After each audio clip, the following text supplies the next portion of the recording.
Yeah, Mr. Bill. Okay, good morning. Good morning. Thank you. And welcome to the 7th event in the Examining Division's continuing seminar, A View from the Other Side. We're delighted to have with us this morning Carol Risher from the Association of American Publishers. First of all, an apology. As you all know, this event was scheduled to be held in the lovely Pickford Theater, where you would have seen this film on a big screen. We were rather unceremoniously bumped out of the Pickford, and I'd like to say a special word of thanks to Mr. Bill, to Bill Jabram, who set it up as you see it now and allowed the show to go on. Carol Risher is the Director of Copyright and New Technology for the Association of American Publishers. Her responsibilities at AAP include staffing the New Technology Software, Copyright, and International Copyright Protection Committees, serving as a member of the Project Management Team for the AAP Electronic Manuscript Project, and directing the U.S. Office of the International Copyright Information Center, which operates under the umbrella of UNESCO in Paris. She serves as Secretary to the International Intellectual Property Alliance and as AAP's representative to the State Department Advisory Panel on International Intellectual Property.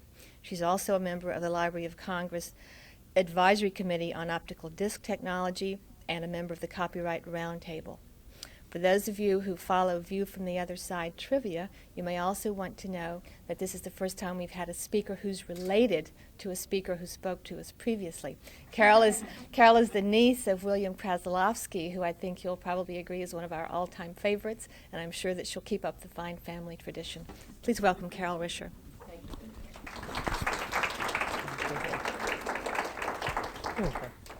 Thank you very much.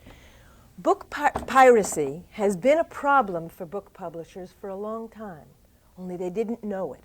Only those publishers who tried to sell their works abroad and found that markets had been usurped by pirates were aware of the problem.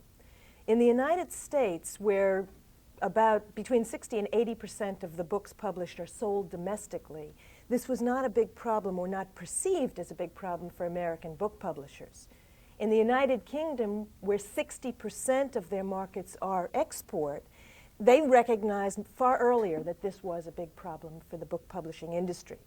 The Publishers Association of the UK, the PA, asked AAP to contribute $25,000 to an anti-piracy effort, which got people interested in looking at the problem and trying to ascertain how great a problem for book publishers it was.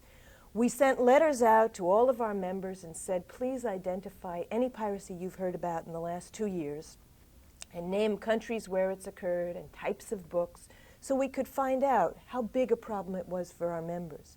We got back lists and lists and lists of pirated books and copies of pirated books and found out 73 different countries were named as pirate countries, and some of them were far worse than others. We sent a mission to Taiwan and Singapore with the U.S. government and found out that a lot of publishers who've never tried to sell in foreign markets were themselves victims of piracy. Book pirates do $1 billion a year in English language reprints, pirated reprints, $1 billion. Since 70% of that is U.S. books, that means $700 million a year is lost to the book publishing industry from the piracy worldwide. We realized this was a big problem and something had to be done about it. And we also realized in the great scheme of things, although $700 million was a lot to us, it wasn't a lot to a lot of people. We decided that something big had to be done, and USIA at that time had a new head of the book division, the Books and Gifts Abroad division, and they said, what can we do to help you? We put together an exhibit of pirated books, and I wrote to USIA and said, if you have a camera, could you make slides of our pirated books? And then we could go to book fairs around the world, and we could go to embassies, and we could show what these slides look like. Well, their slide division wasn't up to snuff, and I got a call from the head of their documentary film division, who said, what's this thing you do? I said, thing I do? What is it? He said, well, I understand you want a slideshow, and instead of a slideshow, we're making a videotape, and what is this thing you do? Come tell me about the problem of book piracy.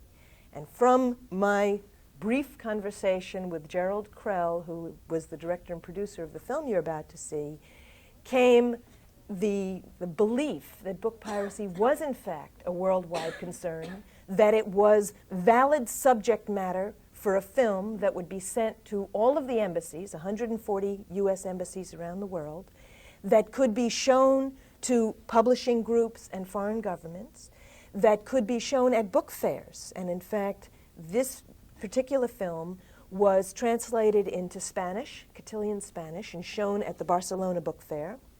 It has been translated into Arabic, it's been translated into Chinese, and it's been shown at the Frankfurt Book Fair, the Barcelona Book Fair, and several other book fairs around the world. And what I think we'll do today is show you the film as it was made, as it was shown. I hope I have the English language version, or that your Spanish is very good. And then afterwards, I will tell you what happened as a result of this film. The biggest problem in government, and I understand from USIA it happens all the time, but for me it was very sad. The biggest problem in government is that the players don't remain constant. When this film was made, Ambassador William Brock was the United States Trade Representative. David Ladd was the Register of Copyrights. And shortly after the production of the film, those characters changed. There are several films in the archives of USIA that have never been shown because either government policy changed prior to putting the final wrap on the film, or the players changed, or somebody resigned or retired or was forced out. And so they have a lot of films that they make that never get seen. This film, because it was made by USIA, cannot be shown in the United States. The mandate under which USIA operates is that they cannot propagandize, proselytize among American citizens. So it is against the law to have any public showing in the United States. This is a private showing. Doesn't exist, and we are showing you this film, but this is why we were very sensitive about making copies. We were able to show 6 people in the AAP offices, and we showed 1 head of house in New York, but basically the American publishers have not seen it. But foreign embassies, American government employees abroad, and foreign government employees have seen it. Without further ado, we will bring you, as soon as the lights dim and the scenery is set, Book Piracy, a Worldwide Concern. Thank you.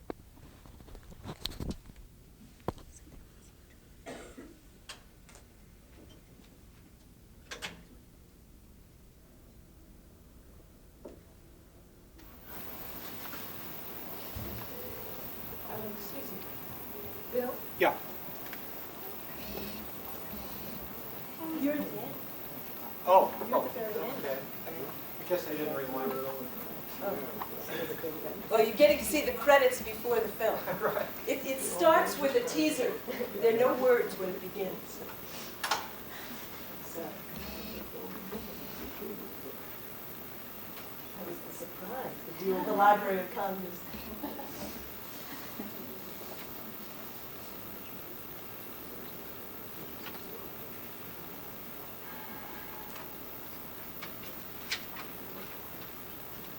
It's a 20-minute film. I'll give you an opportunity. And I'll tell you one other thing. While we're rewinding, listen to this. It's really interesting. Richard Schickel from Time magazine is the on-camera host, the personality. And when he first came down, he did the investigative reporter thing. We had given him questions, but his attitude was, you book publishers, you imperialists trying to foist your culture on people in the other world. How could you, isn't that a good argument that the pirates know what they're doing and you don't? By the end of the film, I was upset because as he interviews the author, he's the one who's saying, isn't book piracy terrible? And isn't it true that we did a total attitudinal shift on Richard Schickel. And you will notice this as you listen to him, as you listen to him, you will see it.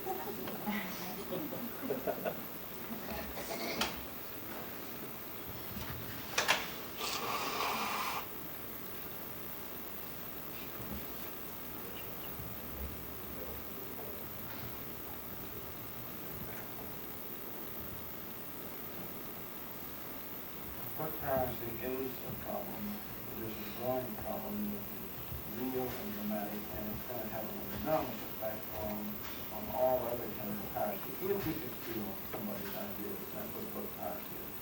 Then you can steal their patents, their trademarks, their copyrights. Is that loud enough? No. You can turn the volume up in the top of the stuff. Fester without solution. You're going to do great damage to the world trading system, and it goes way beyond books. It goes to the whole process itself, the integrity of the world trading system.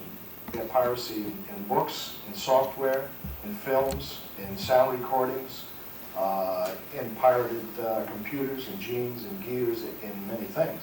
The scope of world piracy or counterfeiting of goods amounts to a figure that's well over $10 billion. Unfortunately, many people think that a pirate is doing the country a service. And in most cases, he's doing the country a disservice because he's not really providing books at that low a price. He is tarnishing the image, international image of the country. He is denying his country revenue in terms of not paying taxes, so that he is, in my opinion, doing a disservice. Book piracy, after all, is theft. All countries are against theft. If I were to take your purse, or if I were to take your bicycle, I would be a thief. Book piracy is theft, but it is commercial theft for profit on a grand scale. So what countries can do is to see to it that they have a copyright system that makes piracy impossible. I was surprised to find one day in the mail several copies of my book unauthorized. And through that, I discovered that not only was it unauthorized, but that they had changed it. They had actually rewritten portions of my book. Paperbacks, hardcovers, bestsellers, professional books, textbooks, reference materials. Books are information, books are entertainment, books are education, and books are in trouble. All kinds of books from countries everywhere are being copied illegally. I'm Richard Schickel. I'm an author and a critic of Time magazine. The book community is faced with a difficult problem. Book piracy, a worldwide concern. To whom is it a concern? Why is it a concern? And what can we do about it?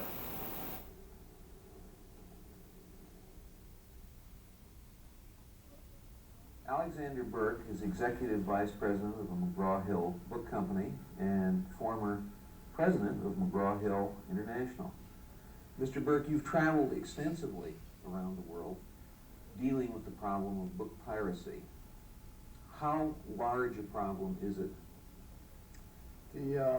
The estimates of book piracy are difficult to come by because piracy is heavily an underground activity.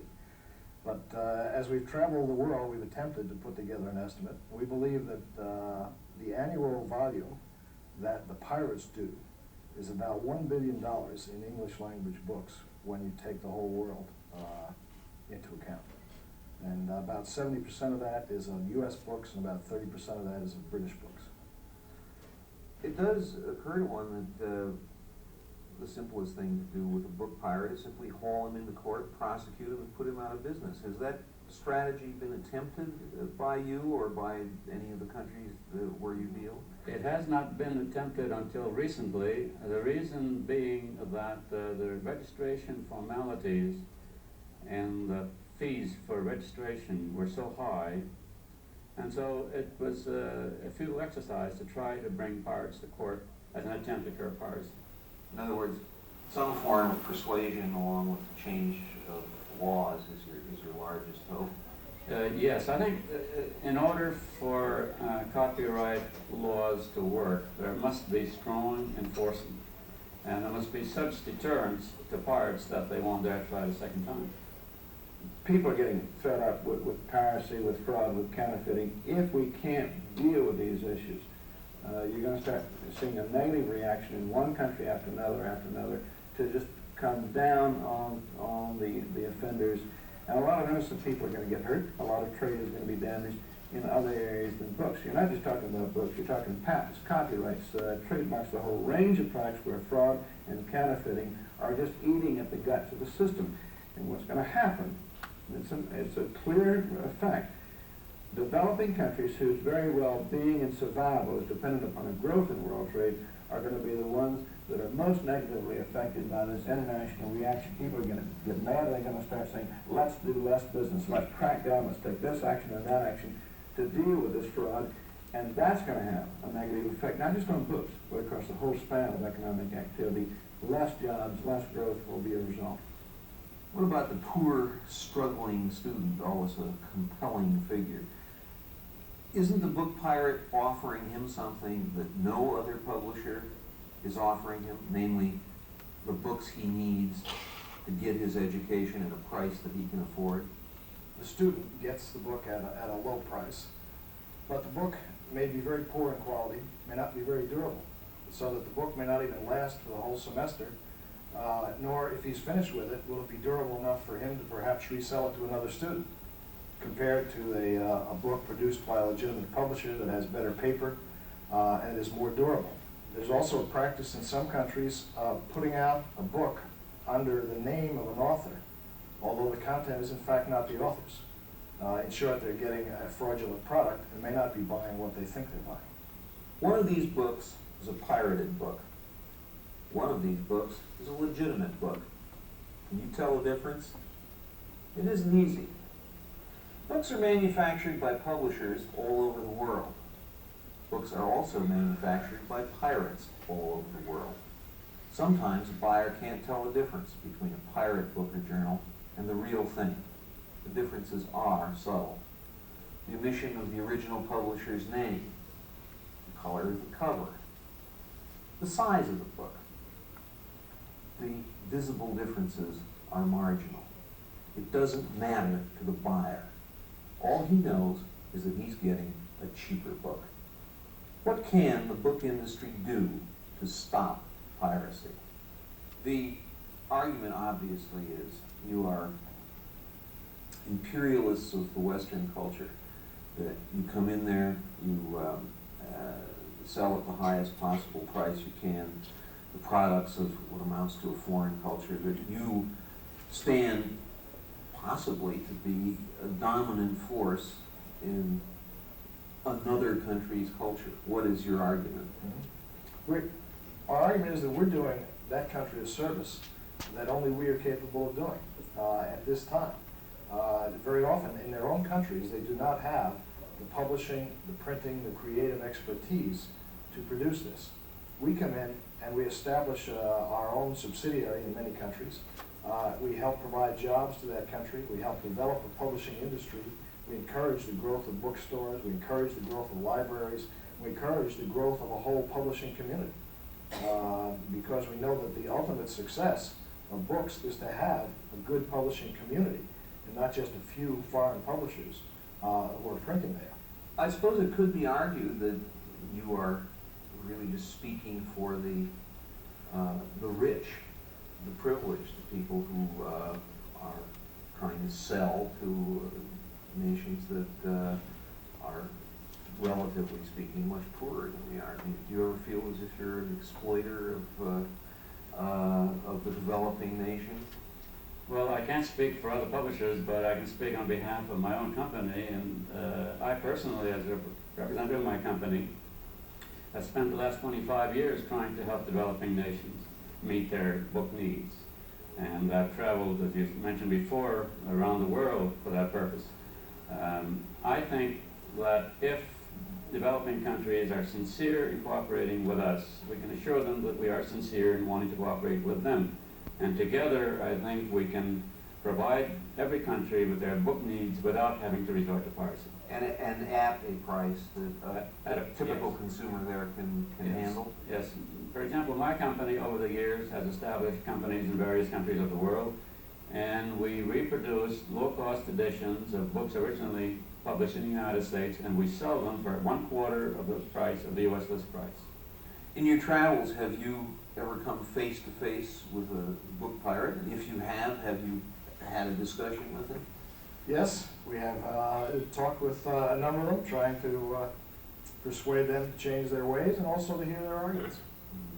They, what they'll often say to us is, Well, you know, in our country, we don't have a copyright law, and it's in the interest of our poor people to get books at the lowest possible prices. So we're just providing a service and making sure also that you keep your prices low. If there wasn't a pirate functioning here, maybe you wouldn't have your prices as low. And our response is, but you have no commitment. You do not serve the reader. You don't go in and produce all the books that they need. You get in or you get out. And also, the pirate charges as much as the pirate can charge and makes more profit than we make on a legitimate book. He has, of his book, he has only about 10% cost for the manufacturing. He has no marketing cost because we do the marketing. He has no author cost. He has no development cost. He has no design cost because he copies everything from us. So I said to the pirate, you have a 10% cost and you make 90% profit. You make more profit than we do. You could charge half the price you do and make a good profit if you were trying to serve the interests of the people you say whose interests you're going to serve.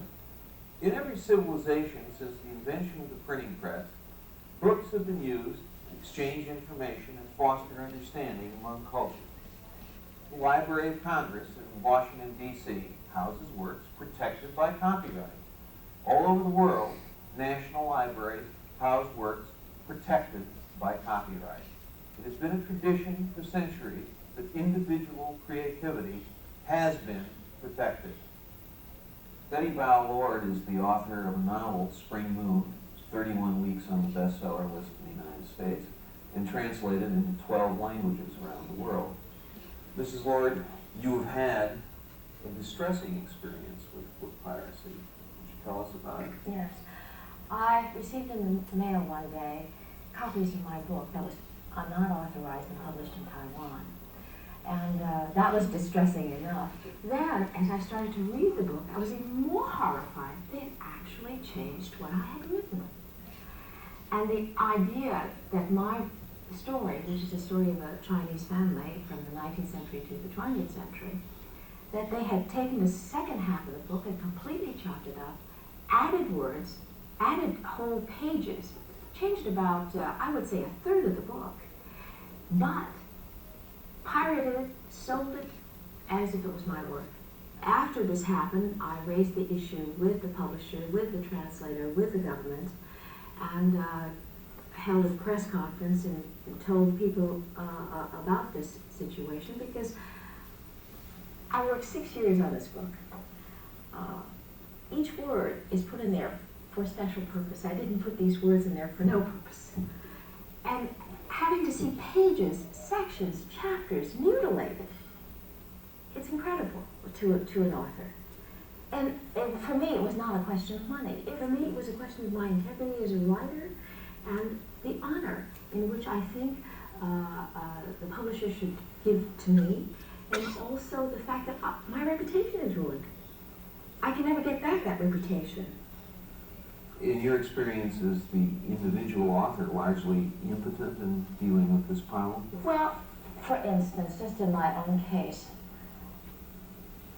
say I write a second book, and let's hope that it's even better than the first book. The reader has read my first book and thinks it's a mishmash because it's been absolutely mutilated. Just to be personal about it, he'll never go touch another book of mine.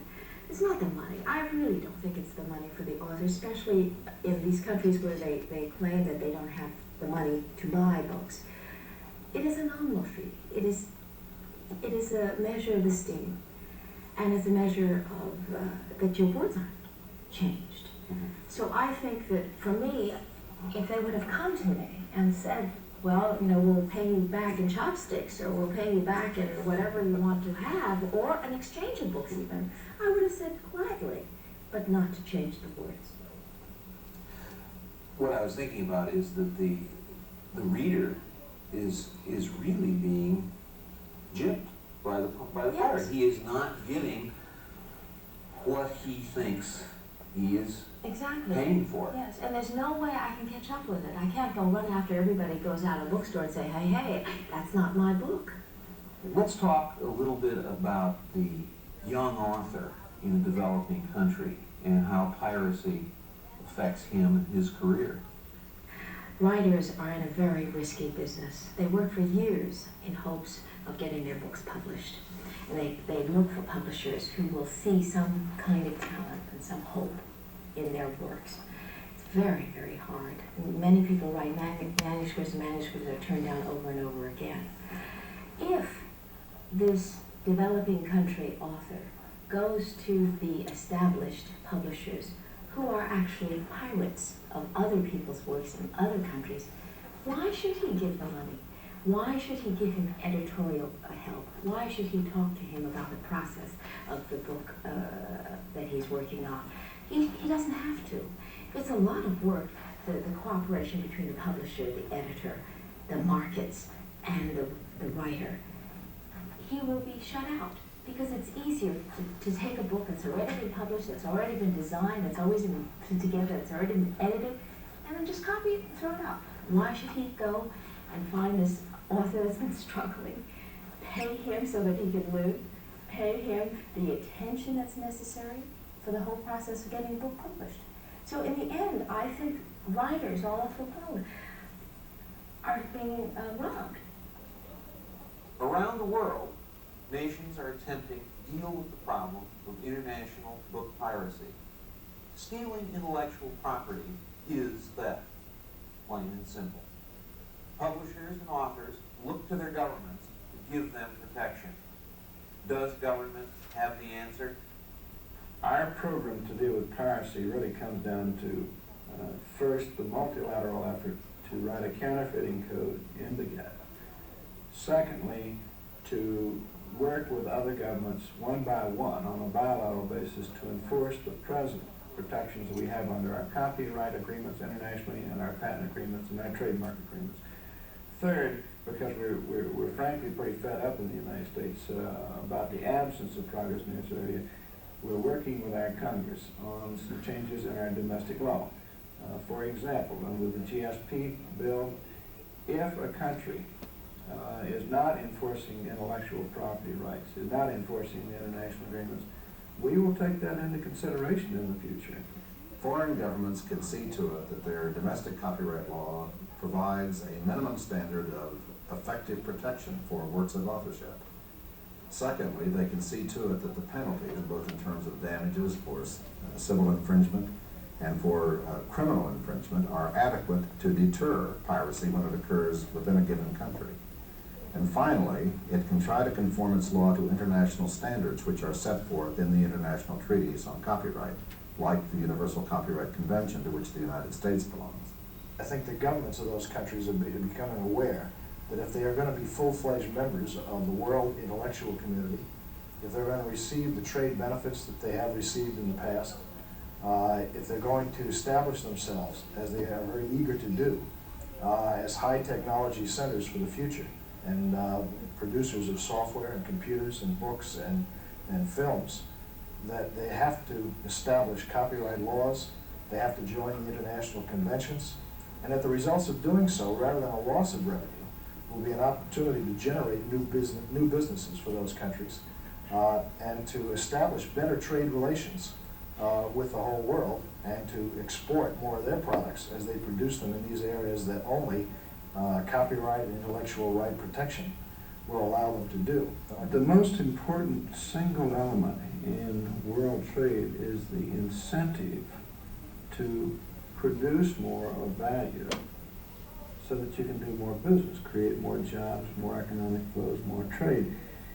And what's happening in the process of international counterfeiting, international fraud on copyrights, trademarks, patents, is the destruction of that incentive when you have piracy or counterfeiting or fraud of that type.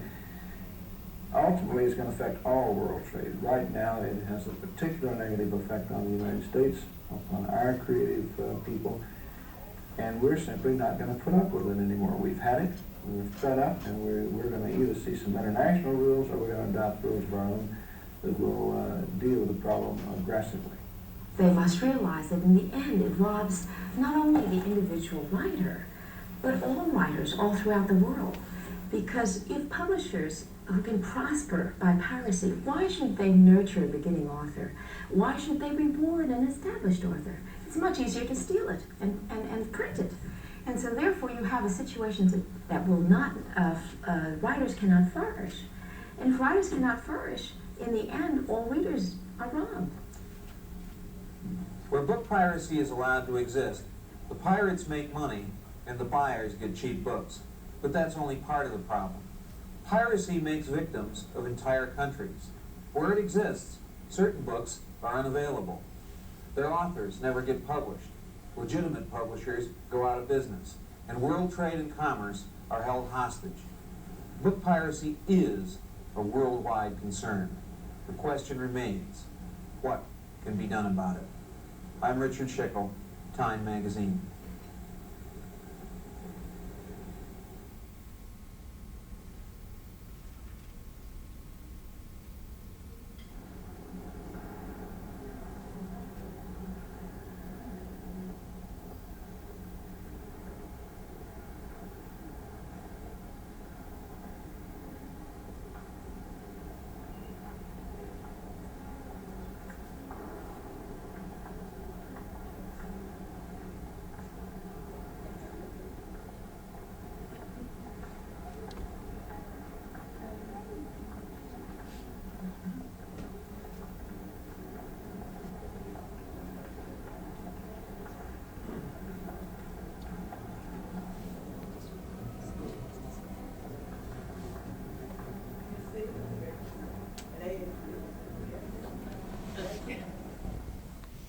And then the last, after the black hat, you're going to see a minute.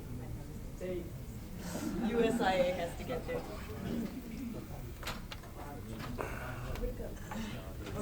You took it. Okay. Okay. This product was filmed, as you know, in 1984. In December '84, Congress did pass the legislation that Ambassador Brock was speaking of. He passed the International Trade and Investment Act and the Generalized System of Preferences Renewal Act. In August of that year, the Caribbean Basin Economic Recovery Act were passed. In all of these pieces of legislation, the lack of protection of intellectual property was identified as a specific non-tariff barrier to trade. In the CBI, Caribbean Basin countries could not be deemed beneficiaries if they did not have adequate and effective protection of American intellectual property, including copyright, patent, and trademark. And so when the Dominican Republic wanted to be the first country to be granted CBI status, they sent a letter to Ambassador Brock specifying exactly what they would do to pass a new copyright law that would provide adequate and effective protection. On the promise in that letter, they were granted CBI status, and we have been working through our domestic law firm, Pascus, Gordon, and Mandel, where Jody's husband is managing partner of the Washington office and Copyright Council. We've been working through local counsel and a law firm in the Dominican Republic to ensure that that law, with language that we will accept, gets passed and gets passed soon. Otherwise, we will move to have the Dominican Republic struck as a beneficiary.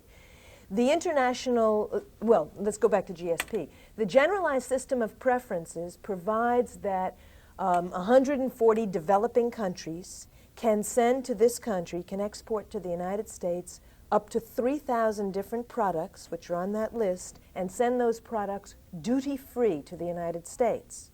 But the beneficiary status, the ability to send products duty-free, is conditioned on adequate and effective copyright protection. That's one of the discretionary criteria.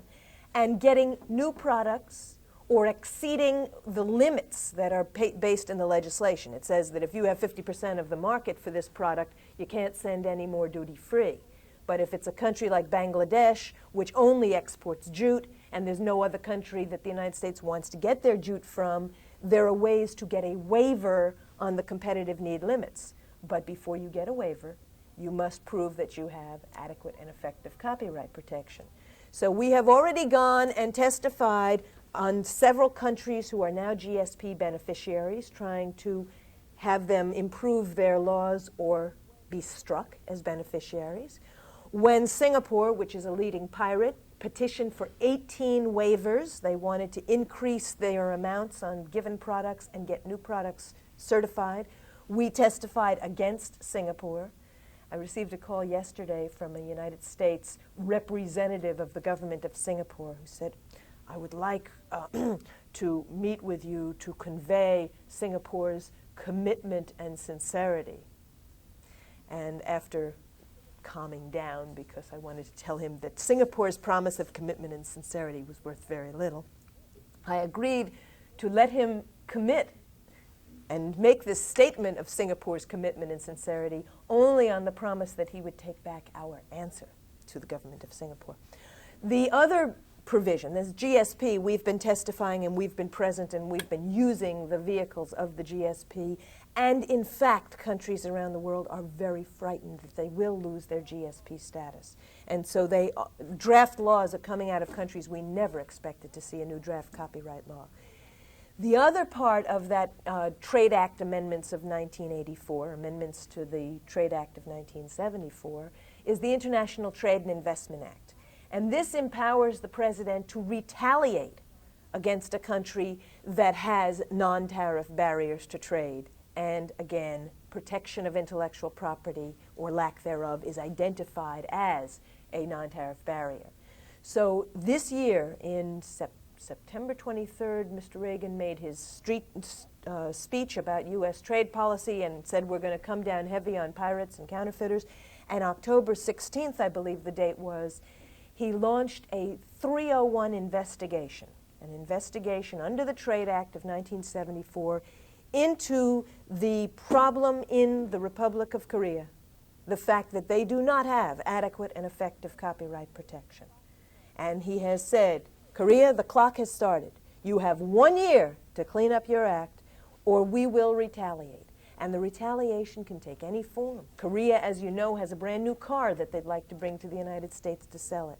Maybe the cars will get stopped. Maybe steel will get stopped. In some way, the economy of Korea is going to be affected if they don't have a new draft law. So our U.S. government just came back. Last week they were in Korea meeting with Korean experts and have gotten a timetable, a promise that we will draft a new copyright law, we will extend protection to the United States, we will do it either, we will join an international convention, we will take such steps, and they're working on doing this within the 1 year time frame of the 301 because they are very nervous. And while they were talking about the 301, which is hanging over their head, they said, you know, in March, the U.S. government is going to make decisions on whether or not to withdraw GSP status. So we'd like to have something tangible that we can point to that we have done so that we don't lose our GSP beneficiary status. It was very important to the book publishers that all of these things take place. And we realized when we talked about $700 million a year in loss, that, and that's worldwide, that in some countries, multinational corporations were losing one company 20 million. 20 billion, excuse me. 700 million is nothing by itself. And so we joined forces with the other copyright industries. The book publishers called in the Motion Picture Association of America and the American Film Marketing Association representing motion picture industry. We called in ADAPSO, the Computer Software and Services Industry Association, and SBIMA, the Computer and Business Equipment Manufacturers Association, representing the software and hardware interests, the copyright that's part of that hardware, the operating programs, the application programs, and of course the software. We brought in the National Music Publishers Association and the Recording Industry Association of America. And at the time of our efforts on the legislation, we worked with and had with us as a partner the International Anti-Counterfeit Coalition. So you will see this booklet, which has been handed out to all of you except one person who came in late, but we have a copy. It says on it, the International Intellectual Property Alliance, an umbrella organization representing 8 trade associations, and it lists IACC. Increasingly, as we worked on submissions and filings and testimony, we found that the copyright industries had a different problem from the patent and trademark people, and that it would be useful for us to be just the copyright industries. It made our life much simpler. We would certainly cooperate and work with. So the IACC, the Counterfeiting Coalition, is not a part of the alliance anymore. We are 7 trade associations, even though this says 8. But we prepared this document, U.S. Government Trade Policy, Views of the Copyright Industries, and we gave it to the President and to Ambassador Brock. We were requested to give it to them. And when Reagan made his speeches on September 23rd announcing U.S. trade policy, a lot of the verbiage is embodied in this. This provides a guideline. What we say is the legislation speaks of adequate and effective protection for intellectual property, but what is adequate and effective? It's not enough to have a good law on the books. There must be enforcement, and there must be penalties that are high enough to deter a pirate. And so what we did is, in this booklet, we outlined 4 principles that a law must have, that a country must provide in order to have adequate and effective protection. These 4 principles were then used when we made the filing that was requested by the government for the International Trade and Investment Act. It said, you know, tell us which countries have non-tariff barriers to trade. We looked at the laws of the 10 worst pirate countries, and we purposely picked one in each continent. The 10 worst pirate countries, we looked at their laws and compared them to these 4 principles. And we wrote a report called Piracy of Copyrighted Works in 10 Selected Countries. And we identified dollars and cents for each of our industries, software, movies, books, and sound recordings, and commented on the laws and said to our government, this is the document you should use. This gives you the tool to negotiate a copyright law. I will wrap up because I do want to get to questions. Things that have happened, positive signs. Taiwan, as you know, passed a new copyright law. It went through its 3rd reading last summer, summer '85, and they now are writing the implementing regulations. They invited to Taiwan a U.S. government mission to discuss the implementing regulations, and Chris Meyer, from your own Chris Meyer from the Copyright Office, was part of that delegation. And one of the things that Taiwan has agreed to do, it hasn't yet happened yet, is by presidential decree to grant national treatment. They will protect U.S. works in Taiwan the same way they protect the works of Taiwan nationals. They've increased the penalties, and they're promising enforcement. We haven't put any pirates out of business yet, but we are cautiously optimistic that we will see changes in Taiwan. In Korea, because of the 301 action, clearly what's happening is they have agreed to write a copyright law and to introduce it in the next 3 or 4 months. Chris Meyer was in Korea doing the copyright expert work last week. Singapore has written a draft law. We don't have any indication when they're going to introduce it, but their ambassador, Tommy Koh, in testifying for GSP benefits, said, we hope to introduce it in 1986. Their law right now maps the Australian law and has a lot of holes in it. When a mission of private sector interests went to Singapore, they tried to pull out Mr. Vico Henriquez, who's the president of the Computer and Business Equipment Manufacturers Association, and they said, you know, Singapore would like to be the high-tech capital for the Pacific Basin. So we're real sure that we can pass a law that protects software because we want you to deal with us. We want to take over the market. And to his credit, Mr. Henriquez said, we work as the alliance. If it's not good for one of us, it's not good for all of us.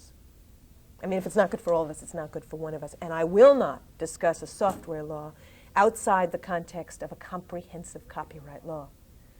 The Korean book publishers sent a mission to the United States prior to this government mission. Back in November, they sent over people, said, you know, let's see if we can write an interim book law. We'll solve all your book needs. And we said to them, no go. A comprehensive copyright law, we speak for the copyright industries. It's tenuous to keep a coalition together. It's kind of tempting that they're going to start protecting books. But the fact of the matter is, we don't want the software people to pass laws just for them, and we're not going to play games on books. It's all or nothing, and it's a comprehensive copyright law because it's essential. The problem of piracy is vast. It is Korea, where they're translating 5.4 million copies a year of American works from the Japanese, and 10 times that number, 50 million, of Japanese works, translating into Korean, and selling reprints in English. It's all types of books, trade books. They have the bestseller list in all the hotels, the American bestseller list. It's college books, it's school books, it's professional and reference works. It's a big problem. It's also Singapore, which is exporting to Canada, to Nigeria, to the Middle East. In Egypt, in the universities, in the medical schools, 90% of the books used are pirated. In New South Wales, the books come from Taiwan. In Nigeria, all the universities were approached by a very clever marketing person from Taiwan who said, what would you like? What are your college needs? And we will manufacture them. So it's the export market where third countries where we could sell are being destroyed, and it's the domestic market where the pirate operates. And it hurts the pirate country, and it hurts us. Thank you. I will now take questions. Yes. Yeah, let's talk about the process for a moment. Okay. The process by which a copy made in Singapore finds its way into our local bookstore. Further, sub-question, how do these books circumvent the import restriction? You just made an assumption that none of my remarks, I hope, led you to believe. The Singapore pirated book does not make its way into our bookstores. It makes its way into Canada and the Middle East and Nigeria, and it does it different ways in each of these countries. In Nigeria, the Taiwan books were labeled automotive parts, and it was only because of clever detective work that one of the cargo containers was opened and the books were found. So it's through subterfuge. I am in a very difficult position when you talk about our country because I am philosophically and adamantly and in my heart and soul opposed to the manufacturing requirement. I want it out of the copyright law. I want it out yesterday, and I have nightmares every night about Senator Thurman's bill and Barney Frank's bill and Senator Metzenbaum's bill and all the co-sponsors. I want it out. But one of the arguments that people make is, well, gee, with the manufacturing clause, you can't get books into the United States. Well, that's not true, because all you have to do is leave off the copyright notice. But the pirates haven't been doing that. They've been pirating by taking pictures of the pages. They even pirate the copyright notice. They pirate and they trademark, they infringe the trademark because a book says on it McGraw-Hill, and inside it says copyright McGraw-Hill, and it wasn't McGraw-Hill's book. I use McGraw-Hill as an example. So there's no import restriction in the United States, but don't tell the pirates. It's not a problem here, primarily because of the existence of the manufacturing clause. The process is that a pirate gets a copy and makes a plate, a photo plate, by just taking a picture. And these plates then are put on presses. The technology is such that they have improved the quality of the reprint. It used to be that nobody wanted a pirated book because the paper was thin, it bled all over the place, the illustrations were poor quality. Now they can pirate identical to ours. And you could not tell the difference between the pirated book. The pirates, because of technology, they're using better quality paper, they're using better bindings, and it's true. There are American students who can pay for their entire education by flying over to Taiwan, getting all the books they need and bringing them back for their students. And they do it in medical schools, and they do it in law schools, and they do it wherever there are expensive books. They buy them in Taiwan and bring them into this country without a problem. The process is the photo plate. We have the New England Journal of Medicine. It's a recognized journal. New England Journal of Medicine has a few legitimate subscribers in Korea. Most of them pay for the slow shipment. They get their copy of the New England Journal by boat. But they have about 100 subscribers who get it airmail. One of those subscribers who gets the New England Journal airmail creates the photo plates and puts out a pirated edition. The only thing they leave off is the advertisement. New England Journal has 2 ads, one for the New England Journal and one for something else on the back page. And they leave off the ads, but it's identical. And they hit the street before the slow boat versions get there, competing. How do they do it? In this country, there are many people who work out deals with projectionists. While a movie is being shown for its very first time, these movies have 16 reels or 32 reels, while reel number 1 is on the camera, reel number 2 has been given to somebody to run around the corner and create a cassette dupe. 2 is brought back before 1 is done, and on. They, 2, 3, they have runners. The movies come in, they're chained to people's wrists, people are standing there. Somehow, it doesn't cost much to bribe somebody to allow you to get a copy. There are people who are in hotels that have home box office and are taping off the air the home box office movies and selling cassettes. I met somebody in the Philippines who used to be in the book publishing business. He said, it's much more lucrative for me to pirate cassettes now. Video cassettes, I've taken over the market, I can retire. Become an instant millionaire. He says, I have people in different cities in the United States, they're taping television programs, they're taping, and so on. The process is that new technology makes it easy to make copies. We know that with computer software, where the copy is as good as the original. We know it with movies, where there are double-headed video cassette recorders that can make tapes right there. We know it with sound recordings. Margaret Thatcher made a speech just last week saying piracy of intellectual property is one of the big problems for the United Kingdom. And the problem was that the Live Aid concert, the tape that was made to make money to help the starving, had been pirated in Indonesia. And they said to the Indonesian pirates, this was donated. The artists donated their services. Everybody donated so that the royalties would go to help starving people. And the pirates said, well, we'll give you some money for the starving people. And they said, we don't want any. And so this issue, IFPI, the International Federation of Phonograms, gave a big press conference, and when people found they were stealing from a good cause, it's one thing to steal from rich business, but to steal from charity, it got everybody incensed. This has been recognized as the problem, and this administration is committed to it. Mr. Brock's remarks, really typify the Reagan administration. It's been very supportive. Questions? Yes? You mentioned Korea, Singapore, and Taiwan. Who are the other countries? Indonesia, the Philippines, Thailand, India, Pakistan, Egypt. Egypt is terrible. Brazil. Trying to do it from memory. We tried not to rank them because there are countries that we didn't include in our analysis because we wanted to make sure we had every continent covered. But the problem is vast. U.S. government mission went to Malaysia.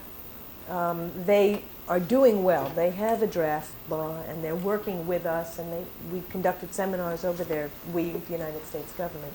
So we're hopeful that there'll be a new law in Malaysia. Problem with the ASEAN nations is if we are successful in stamping out piracy in Korea or Singapore, it's going to move right over to Malaysia. These pirates aren't done. And so we've got to do it globally. We've got a commitment from the Department of Commerce that they will train all of our foreign commercial service officers to be America's eyes and ears abroad. We've got a commitment from our State Department. They have sent cables to all the ambassadors. This is a priority for this administration, and in every conversation you have with your counterpart, it's not enough that they allow our ships to land there. It's not enough they allow military bases. They've got to start protecting American intellectual property. It's part of this whole protectionist thing. As manufacturing goes down the tubes and we're losing jobs and losing things in our economy, the only area in which the United States, or one of the few areas in which we're still up there as a leader, is in intellectual property. And if we don't protect intellectual property, then America will lose its dominant position. We have a trade deficit now. It will increase. Yes? Is the average pirate an individual with a printing press in his basement, or is it also for example, a legitimate business that has a sideline? It's a legitimate business with a sideline. Most of the publishers in Taiwan are also pirates. In Korea, most of the publishers are pirates. And are they pirating their own works also, or is it just... There is piracy of their own works, but as Mrs. Lord said, it's much more lucrative to pirate the American works when they're doing English language. They pirate everything, and they don't pay taxes to their own government. And what happened was in Taiwan, when you could finally bring somebody to court, he would say, I didn't know it was a crime. And so the judge would say, go forth and sin no more. And he, the individual pirate in this case, did not anymore go into his pirate shop. His wife did. And they operated exactly the same. And so a second case had to be brought against the wife, and it took forever to get to court. And then they said to the wife, a $10 fee. Well, $10 is the cost of doing business. It's like prostitution. I mean, you pay your fine and you go back on the street. There was absolutely no deterrent, no reason to get out of the business. The penalties were low, and the unknowing defense was accepted across the board. That's why it's not enough to have a good law. That's why we use the term of art, adequate and effective. There's got to be a commitment of the government to enforce. Our Commerce Department is planning to run seminars all over the world teaching people how to enforce intellectual property. And they've consulted us on that. But do they have the infrastructure to enforce it? What's the problem? In some cases they do, in some cases they don't. In Singapore there was a recent siege. Remember, Singapore is a party to the Berne Convention, but not to UCC. And so they hadn't been protecting U.S. works and said, well, we don't have to. And many American publishers got into Berne through the back door. They simultaneously published in Canada. So Prentice Hall instituted a raid. They paid for the government. They paid extra money for this raid. They had 3 shops. In each one of the shops there were 3 policemen, 3 Prentice Hall employees, and 3 U.S. government people. And they came in, FBI or whatever. They came in, and each of these bookstores said, you were already here. It turned out that IBM had conducted a raid on computer software that exact same day. And we came in to get books, so we weren't too late. But these bookstores were closed down and the stock was sieged. But sometimes there's a cost, obviously. They don't always have the infrastructure. But sometimes in the Dominican Republic, when our lawyers were down there, they were asked, would you give gifts? And it was explained that bribery was a part of the way of doing business in that country. You bribe the policeman, and you have to pay a bigger bribe than the pirate is paying. We need local counsel. Well, thank you very much. Thank you.